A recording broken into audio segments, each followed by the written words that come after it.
a enlevé la tâche. On ne verra même plus une seule empreinte. Parce que le sang te purifie de tout péché. C'est pour ça que... Il a voulu par lui réconcilier, c'est Dieu qui a voulu par lui réconcilier tout avec lui-même, tant ce qui est sur la terre que ce qui est dans les cieux, en faisant la paix par lui, par le sang de sa croix. Il a voulu par lui réconcilier tout avec lui-même, tant ce qui est sur la terre que ce qui est dans les cieux, en faisant la paix par lui, par le sang de sa croix. Donc là, je nous dis clairement que la réconciliation n'était possible que par le sang de Jésus versé à la croix. 1 Pierre 1, verset 18 à 19. Sachant que ce n'est pas par des choses périssables, par de l'argent ou de l'or, que vous avez été rachetés de la vaine manière de vivre que vous aviez hérité de vos pères, mais par le précieux sang de Christ, comme d'un agneau sans défaut et sans tache. La Bible dit, c'est par le précieux sang de Christ que nous avons été rachetés de notre vaine manière de vivre. C'est une bonne nouvelle. Matthieu 20, verset 28. C'est ainsi que le Fils de l'homme est venu non pour être servi, mais pour servir de rançon et donner sa vie comme la rançon de plusieurs. Donc, le Fils de l'homme est venu servir de rançon. Donc, normalement, la captivité doit cesser une fois que le Fils de l'homme a été accepté dans ta vie comme étant ton Seigneur et ton Sauveur personnel. Il n'y a plus de légitimité à toute forme de captivité, car la rançon a été payée. Sur cette base, je lève ma main vers le ciel. J'annonce dans le nom suprême de Jésus, à cette parole-là, la liberté dans ta vie, la liberté dans ta vie, la liberté dans ta vie. Sors de toute chaîne de captivité, qu'elle soit héréditaire ou qu'elle ait été manifestée dans le temps. Sors au nom suprême de Jésus, car la rançon a été payée. Satan, libère, laisse partir maintenant, car la rançon a été payée. Libère et laisse partir les saints, dans le nom suprême de Jésus. Donne-moi 3 bons amen. Gloire à l'agneau. Dis après moi, la rançon a été payée. Encore.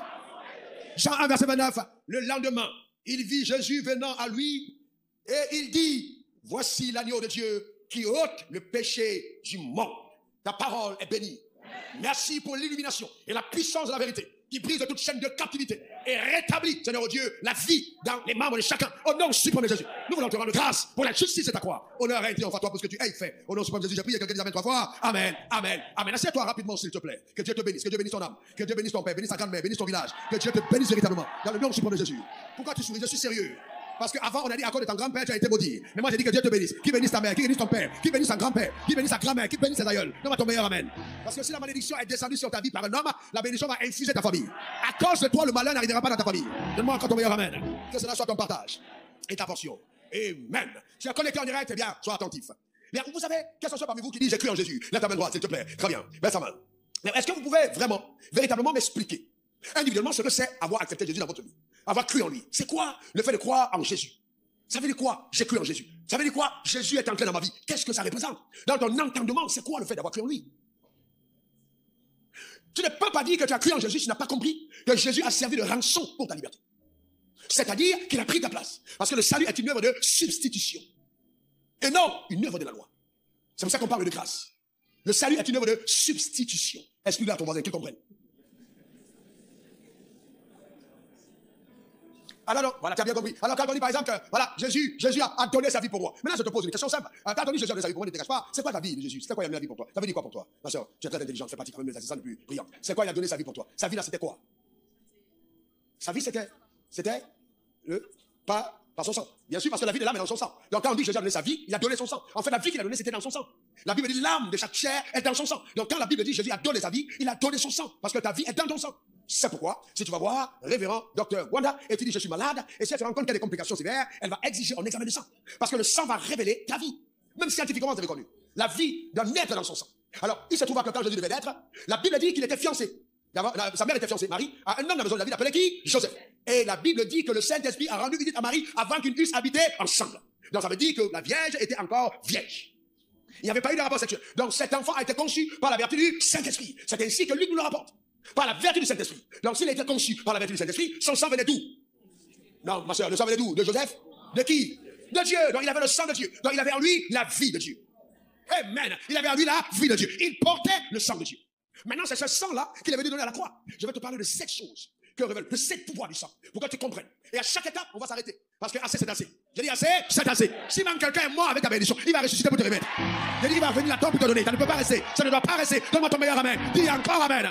Pendant que je serai en train de parler cette nuit-là, que je parle cette nuit, et à des moments, on va toucher le sol. Je parle cette nuit-là. Je dis cette nuit, que ce soit à Corogo, que ce soit à Mans, que ce soit à Paris, quelque chose va se passer. Quelque chose va se passer dans ta vie. Les anges vont se mouvoir. Nous allons clamer la puissance la plus élevée de l'univers. On va activer le levier le plus puissant. Ta vie va être portée en autre palier. Il n'y aura pas de dernier, il n'y aura pas une autre alternative que la liberté dans le nom suprême de Jésus. Donne-moi 3 bons amen. Alléluia. Amen. Numéro 1, ce qu'il faut comprendre, c'est que le sang te purifie de tout péché. Le sang te purifie de tout péché. Et s'il n'y avait pas eu cette purification, il n'y aurait jamais eu de nouvelle naissance. Le sang te purifie de tout péché. 1 Jean 1, verset 7. Mais si nous marchons dans la lumière, comme il est lui-même dans la lumière, nous sommes mutuellement en communion. Et le sang de Jésus, son Fils, nous purifie de tout péché. De tout péché. Colossiens 2, verset 13.